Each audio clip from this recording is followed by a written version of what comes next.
નમસ્કાર દર્શક મિત્રો, અભિનવ સુરત ન્યૂઝમાં આપ સૌનું સ્વાગત છે। મિત્રો, ચાલો જોઈએ આજના મુખ્ય સમાચાર। દર્શક મિત્રો, આપ જોઈ રહ્યા છો એ પંજાબના ગોલ્ડન ટેમ્પલ પરિસરના છે, જ્યાં પંજાબના પૂર્વ મુખ્યમંત્રી સુખબીરસિંહ બાદલ ઉપર જાનલેવા ગોળીબાર કરવામાં આવ્યો। આ જાનલેવા હુમલામાં સુખબીરસિંહ બાદલને સુરક્ષાકર્મીઓએ તેમને બચાવી લીધા છે।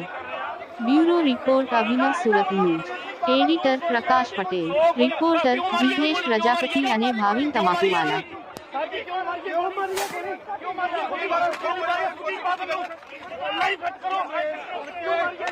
क्यों